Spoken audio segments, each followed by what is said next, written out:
Let's get ready to rumble! It's round one, and Sega is flexing its newfound muscles with its brand new game system called Dreamcast. This is the first time I ever played it. First time for Matt Mignogno, because this is the first day it went on sale. I expect it to do really well. Sales that are expected to bring in $45 million, and that's just today. Dreamcast will bring in more in one day than even the hit movie Star Wars: The Phantom Menace made on its opening day.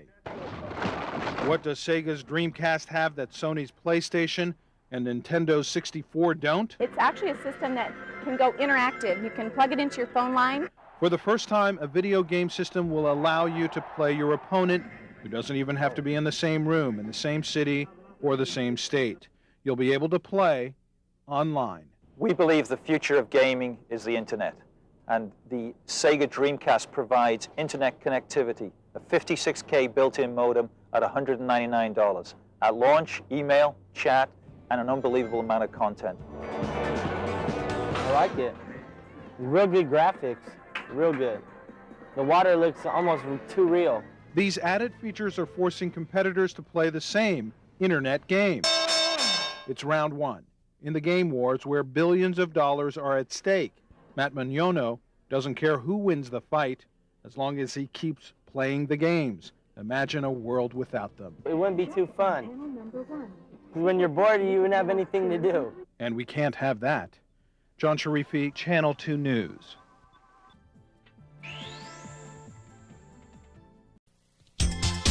ビュンビュンハリネズミ、どんなもんだでソニック登場。この面白さったらもう目が離せやしない、たまんない。カットビアクションゲームソニック・ザ・ヘッジホッグメガドライブから。セガ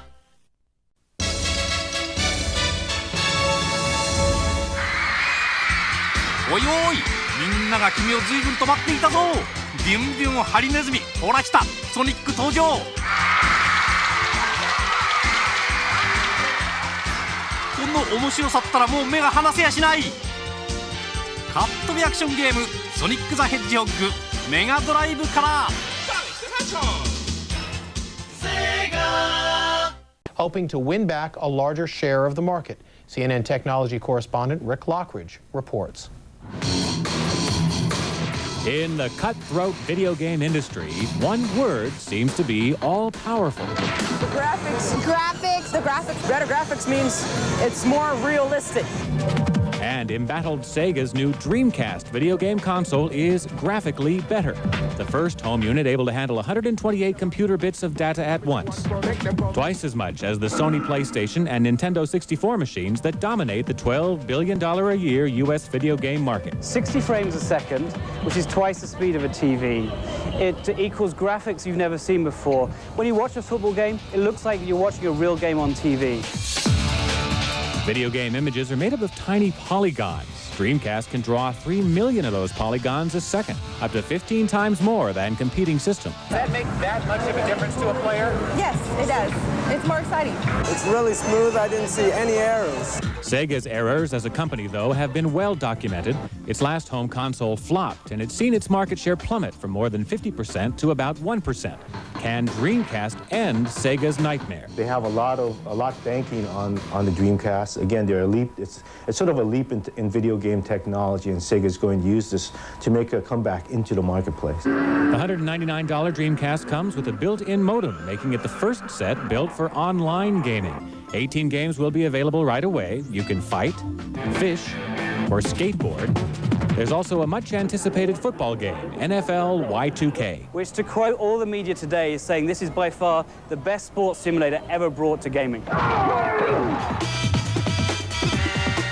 Sonic will have to run pretty fast to catch Nintendo and Sony, but Sega's off to a good start there, having already pre-sold 300,000 of the Dreamcast consoles. The company hopes to sell 1 million units by Christmas. Rick Lockridge, CNN, Los Angeles.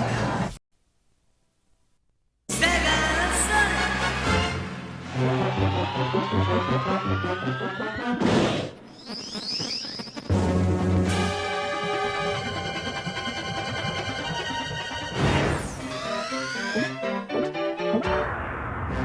アメリカで大活躍のスーパーハリネズミが日本でも大暴れ。その名はセガソニックザ・ヘッジホーグ。メガドライブで待ってるぜ。セガスーパープレゼント。今ならソニックソフトがメガドライブについてくる。メガドライブプラス1。To show you, combines a little of both. Plus, the Insider is going to hooked up to your TV sets right now. If there's a kid there, you're probably not watching us. Right. Now, before you turn it on and turn us off, you want to know something about these systems. Yeah, and maybe they'll soon be obsolete, as if we needed something else for our kids to crave. It seems the two biggest video game makers are soon going to bring a new game to town, one that runs on compact discs. And News 10's Mark Schumacher has a preview for us. Not even the most video-fluent kids are going to be ready for this. Relax. Pretend it's a game. Maybe it'll even be fun. The technology is called CD-ROM, and it's the new playing field where the video game giants will do battle. It's almost like having a movie screen on your television screen, but it's a game. And so it's really realistic looking. Melding the video game with CD technology is about to move graphics into a whole new world. Movies or TV shows can be digitized and used as a backdrop for games. Players then interact with the very real pictures. Quality of the picture, does that mean a lot to you, or is it more the game itself? Well, quality. What do kids look for most in a video game? Graphic. Like the graphic. Graphics, yeah. If it looks real, they'll buy it no matter what it is. Nintendo and Sony announced today that they'll jointly make a CD-ROM video system due out next year. But Sega Genesis will put one on store shelves in 2 weeks. The downside to all this is cost. It's not an inexpensive add-on peripheral that you can be adding on. It's a couple $100. $300, in fact, for the CD-ROM that you have to add on to a standard video game unit. Then the games start around $70. Seems price may defeat the CD games before the kids have a chance. I'm Mark Schumacher, News 10. And Mark tells us besides the great graphics, CD-ROM also has great CD... The computer games war between Sega, Sony and Nintendo is hotting up with Sega's long-awaited Dreamcast launched in the UK last night. Many shops around the country opened their stores at midnight. You can see some of the shops there to cope with the demand in pre-sales. Well, here to tell us what's so special about this new games console and let us know what its competitors have in store is Chris Kane, editor of What PC magazine. Hello, Chris. Hi. Well, those were extraordinary scenes in the shops, weren't they, really? They were. I mean, why is everyone so excited? Because Dreamcast actually represents a whole new level of gaming for console gamers and anyone at home who likes games, really. Right. Okay. So I mean, talk it through it in very simple terms. The console is basically the machine on which you play the games. Yes, that's right. So tell us what's special about this console. How is it new? What can it do that old consoles couldn't do? Okay, well, Dreamcast basically takes very high-end PC technology, stuff that you'd see in expensive PCs costing about £1,000, £1,500, yeah, and brings it down to an affordable price level.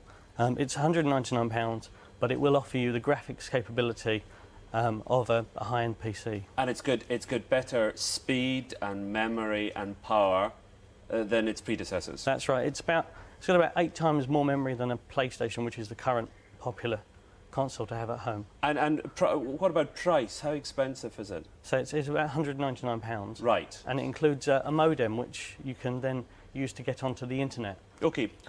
Tell us in practical terms what it can do. What can you show us that this can do that the predecessors couldn't do?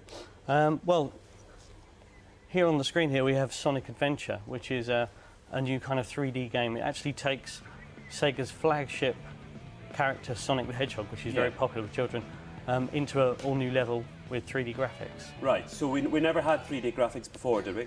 We had them, but they didn't move as fast, as fluid, seem as realistic before. Right, can you play it for us and show us exactly what it does? Sure, well, on this particular game you can actually pick any one of a number of characters. You've got Sonic and his friends here, and if we go through it here, it'll do some loading up. Okay. Now that's not particularly new, though, is it? Oh dear, he's disappeared completely. Oh no, he's come back. Good. That's not particularly new, though, is it? It's the way that he's moving that's new. Yeah, am I right? it's basically the extra memory and the processing power of the machine allow for much more realistic animations. Which, like this, for example. Well, this city scene is actually it's very good, but it's not really as good as you'll get on Dreamcast. There are some games coming in sort of November time. Which are absolutely mind-blowing, very, very good indeed. I mean, this looks extraordinary to me. I mean, obviously I'm no expert in this, but this looks extraordinary. Now, gosh, he's just landed. I hope he doesn't jump. No, I don't think he will. Oh, good. And he speaks as well. Tell me the internet connection as well. That's I was told that's something quite special about this as well. Yes, Dreamcast is the first console to actually have a modem built into it, which then allows you to surf on the internet and send emails. So as well as being a games console, it will open up a whole new world of email and internet use for people who can't afford a PC. Okay. So what about the competitors? Well, presumably they're going to have to compete. Yes, Sony is sort of getting ready with its PlayStation 2. It's a next generation machine, which we'll see in Japan in about March 2000. Right. And what about the others? And Nintendo is getting ready with its machine codenamed Dolphin. We probably won't see Dolphin until the end of 2000, but at the moment Dreamcast is here and it's very, very good. And Dolphin, for example, is it just going to play catch-up with this, or is it going to supersede it? Well, everybody's making leaps in technology, and so the machines that come after are always ever so slightly better. But to give them credit, Sega has got a very, very good machine here, very well designed and thought out. And where do we go from here? What's the next big breakthrough? The next big thing will be graphics so realistic that you can't tell the difference between a photograph and a computer-generated image. Yo, he goes slow. He ain't no fool with the sonic speed. He just always cool. Sonic the Hedgehog. No fool. Come on, just show me what you got. Going fast is cool, going slow is not. Sonic the Hedgehog. No fool. Wild game, dude. 7 danger zones. You and Sonic speed through, or you are toast, man. Sonic the Hedgehog, the hot new game from Genesis Games. Systems and games sold separately. No fool. Sonic the Hedgehog runs, jumps, moves, and spins at supersonic speed. And now, he's loose. He's a burst of speed, a dash of fun, a mischievous streak. He's everywhere. Because now, he's on Game Gear. And best of all, Sonic's free when you buy Game Gear. But hurry, he's moving fast. Sonic the Hedgehog from Sega. $30 million. It was the exhilaration of having something new. People had never played games on their TV before. They had never gone to an arcade and put a quarter in other than a pinball machine and had something very visual. As fast as the video game industry hit the marketplace, it was gone. By 1985, sales plummeted to a record low of $100 million. But in 1986, Nintendo used improved technology to lead the resurgence of the home video market. And with Atari and Sega also in the market, sales once again soared, reaching over $1 billion. They provided a little more color, a little more action. Instead of blocky graphics, they were very high-quality color. And it was arcade titles that people were familiar with, Super Mario Brothers and Space Harrier, things like that they had been playing in the arcades, but now they could play them at home without having to drop a quarter in a slot. The technology that made home videos possible is called an N-bit system. Now Sega has introduced Genesis, a revolutionary 16-bit system that improves gameplay opportunities, graphics, memory, and sound. This new technology made its nationwide debut in Manhattan with Donald Trump on hand as kids and parents challenged each other to Sega's newest games, Tommy Lasorda's Baseball and Altered Beast. I love it. I think it's great. The best I've ever seen. I like it. It's pretty cool. The 16-bit microprocessor allows for enhanced graphics, more memory capability, stereo sound, depth perception, simulated 3D. You now have a game that is richly enhanced, a game that is very, very similar to that you would find in the arcade. Night Court's Harry Anderson, an avid video game player, has also tried Sega's Genesis. You have a background moving one direction, you have a character moving another direction, you have projectiles or objects or the ball in the baseball game moving yet another direction, and the illusion from a magical point of view is remarkable. Sales of video games show no sign of slowing down as the industry heads into the 90s. And the future? It's really as far as the imagination can take you. There are a lot of engineers working on pretty exciting products right now. One of those is a room that you could walk into, for example. You'd see an environment. Rather than just a tunnel of a screen, you'd have a whole view around you of an environment, similar to a holodeck in the Star Trek series, which again, it's very futuristic. There is so much happening, and basically what we're attempting to do is stay with the state-of-the-art technology.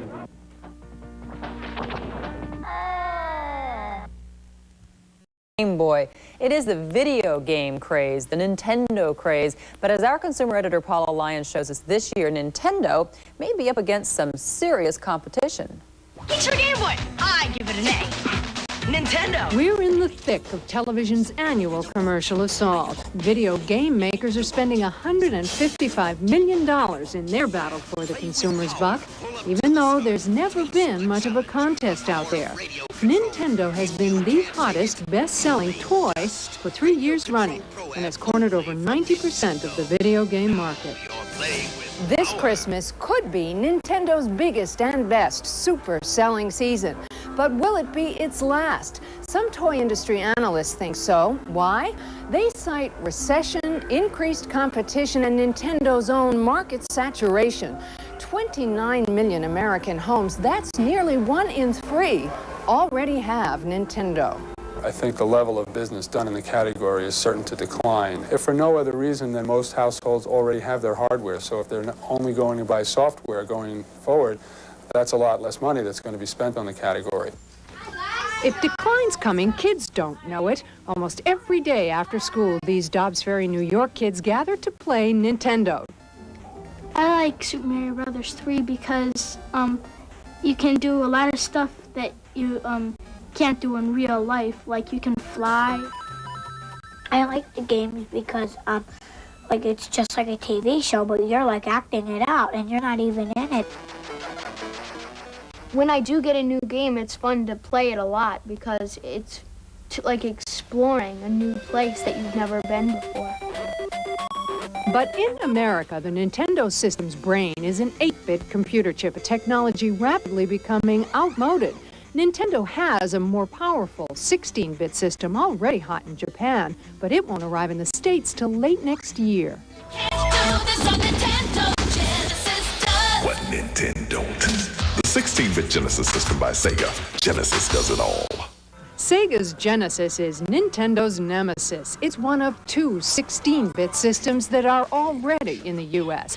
Sega clearly hopes to leapfrog Nintendo by touting 16-bit's advantages. You get better graphics, more levels of play, better animation on the screen, longer games, just more fun to play.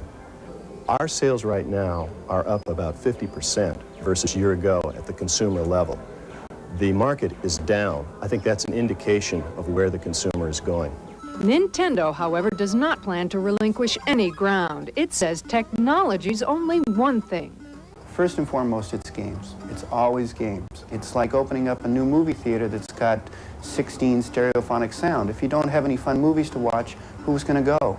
Until Nintendo debuts its Super System here, its customers' appetite for new gadgets is being sated by Game Boy, a portable handheld machine some commercials target at adults. You don't stop playing because you get old. But you could get old if you stop playing. Originally, video games were toys. They were boy toys. But now we're seeing about 40% of the users are adult, over 18. About 30% of the users are female. It's no longer a boy toy. It's a form of entertainment.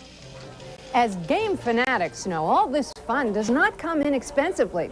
The hardware for Nintendo's basic 8-bit system is about $100, with additional games about $30. Really popular ones like this play-action football can cost $50. Bad enough. Move on to 16-bit technology like Sega's and NEC's, and the hardware costs $200 and games $50 to $70. There are two big questions. Will enough parents be willing to shell out that kind of money after already investing heavily in 8-bit systems and games? And will they remain loyal to Nintendo if and when they do upgrade? The answers to those questions may very well define the future of the video game industry. And Paula is with us right now. Paula, just how much of a threat is this? Because the reports say they're on their last leg, the major competition. Nintendo's a very, very strong company, and so far its competition hasn't been more than a blip on the screen. But some are saying this could be their competitor's opportunity because they've got the 16-bit system. Yeah. Nintendo doesn't have it here until next fall. In Japan, where Nintendo does have it, though, it is flying out of the stores, flying. Will that be repeated here? We don't know. We have a different economy, a different situation, and we're going to have to wait and see. And they're like a year late. Right. All right. Paula, thank you very much. Sega's the best video games you can buy. Sega's excellent. It's better than like Nintendo. It's fantastic. It's a rush. Ooh, Sonic. So fast. So fun. Gotta beat the level. Gotta beat the level. Sega's way ahead. Way more games in the competition. A lot of games. In price, nothing could like even come close to it. I won't spend for Super Nintendo anyway. If you're not playing these games, you're a giant loser. I don't want to grow up, don't want to grow up. I don't want to grow up, don't want to grow up. I don't want to grow up. I'm a Toys R Us kid. There's a million toys at Toys R Us that I can play with. The Sega Genesis game system now comes with Sonic the Hedgehog. All for an everyday low price of $149.99. You'll jump for joy when saving $40 off the original price on one of the hottest game systems in town at the world's biggest video game store. I want to be a Toys R Us kid. What do you get when you cross a tiger with a hedgehog? Electronic Sonic! It's Tiger's new Sonic the Hedgehog handheld game. Sonic fun for kids on the run. Energize yourself with power sneakers and the invincible cube. Use the supersonic spin attack to smash Dr. Robotnik's evil robots. Sonic the Hedgehog, supersonic fun for kids on the run. New from Tiger.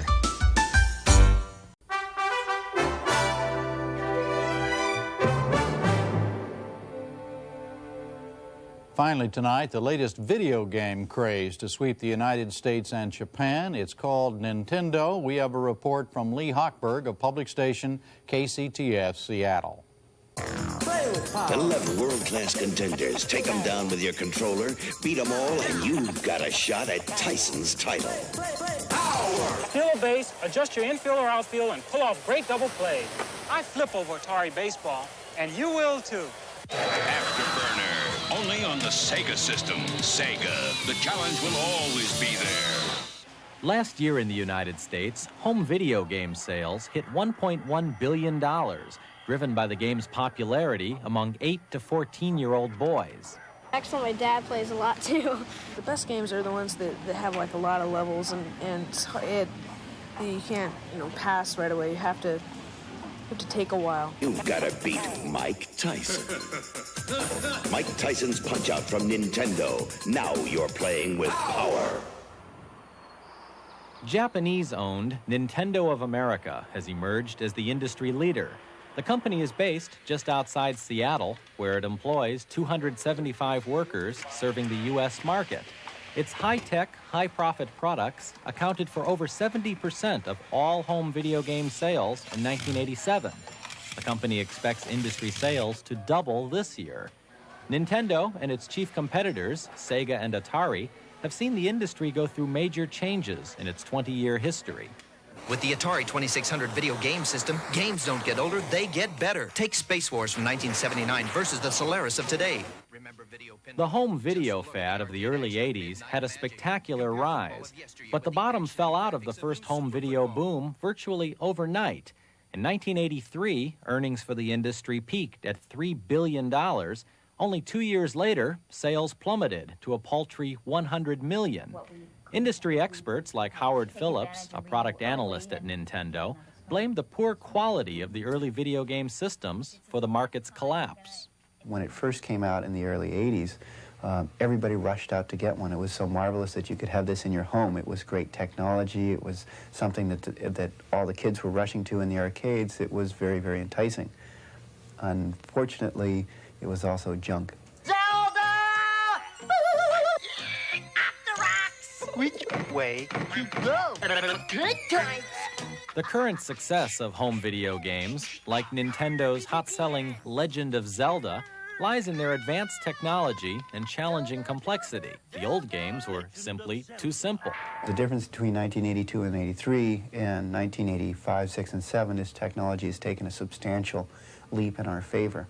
On computerized circuitry, one action, for instance, pushing the A button in Mike Tyson's Punch-Out, initiates a whole series of responses that are going to be depicted on the video screen. You're going to see your character pull back on his arm like he's going to throw a punch. You're going to see Mike Tyson start to lean away a little bit. Maybe his eyebrows will start to flicker a little bit because he's bracing for the blow that's coming from you.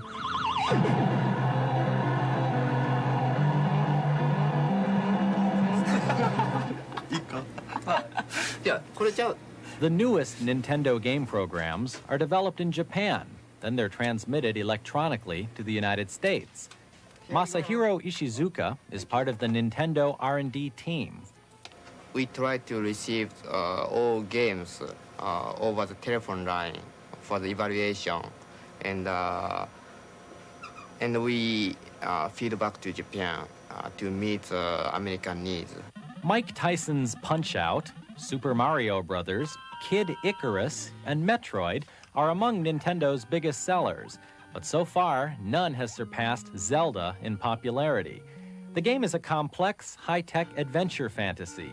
It can take up to 90 hours to successfully complete, and it's not uncommon for kids to spend hours playing it non-stop. It's also not uncommon for parents to become concerned over video game addiction. That's according to University of Washington psychologist Laura Kastner. Well, I think the biggest problem is that the stimulus value of the video games is so high that the children are likely to want to spend a great deal of time involved with them. And then the parents start having concerns about whether this is the kind of activity they want the child to be involved in for 4 or 5 hours a night. I remember every day after school, I used to rush home to play my Nintendo, and I'd just spend hours and hours and just play it all just from when I got home from school until I went to bed.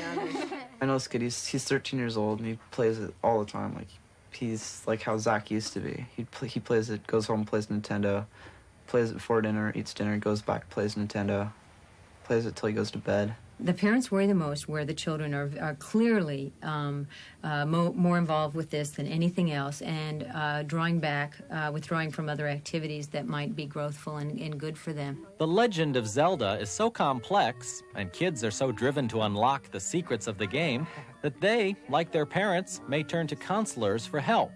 They don't turn to psychologists, however, but to professional video game counselors. What'll happen is you'll get sucked into that pipe. Take care. Okay? Bye. And you'll go down into another warp zone. And what you're going to want to do then is go into that first warp pipe, and that will take you down to the minus world. Nintendo of America has 75 full-time game counselors on staff. They handle an average of 25,000 phone calls from all over the country each week, calls that are not toll-free. How do you get the wand? Is the wand in 7? No, you're going to get the red candle in 7, just like in the first quest. How do you get the Triforce? Okay, there's another secret passage. You know where that room that has nothing in it? Oh, yeah. The Legend of Zelda, like Donkey Kong and many other video games before it, revolves around the age-old theme of a maiden in distress, which may be one reason boys, not girls, find the games so seductive. Clearly, the population that's more interested in them and more involved in them is our boys. And the reason for that is probably just more evidence of the sex typing in our culture, which are boys are more competitive, task-oriented, activity-oriented. So this is playing right into their interests. By the end of this year, we will have, I think, close to 90 or 95% of households with boys between the ages of 8 to 16. So that means if you see a boy on the street, he's got one in his house. Nintendo recently developed a new video game that's designed to attract girls and which may ruffle a few feminists' feathers. It's aerobics. While boys seek to become heroes by rescuing fair maidens, girls are expected to work on their thighs. For those interested in something a little more assertive for girls, Dr. Kastner has a suggestion. I don't know what the game would be, but it would be something about, the attractive, I think, would be beating out men going up a corporate ladder or something like that. In addition to improved graphics and advanced technology, Nintendo also owes some of its staggering success to its aggressive marketing strategies. Nintendo kiosks are popping up in shopping malls all over America. And in Japan, where 1 in every 3 homes is equipped with a Nintendo Entertainment System, extraordinary demand for the product has drawn worldwide media attention. All of teenage Tokyo seemed to beat a path to the door of the store, selling its latest video game cassette in an unprecedented display of consumer frenzy. The lines outside the Tokyo shop were so long that some waited for 20 hours just for the chance to buy the latest in a series of computer games called Dragon 3. Nintendo's success in both Japan and the United States is helping fuel expansion at its American plant. The company is enlarging its facility to meet growing demand. And with Nintendo equipment in millions of homes, Howard Phillips says that video games are just the beginning. Nintendo has got a piece of electronic gear which is in quite a few households now, and we're looking to get it in as many households as we can. In the future, who knows what we'll be able to do with this in addition to the home video entertainment.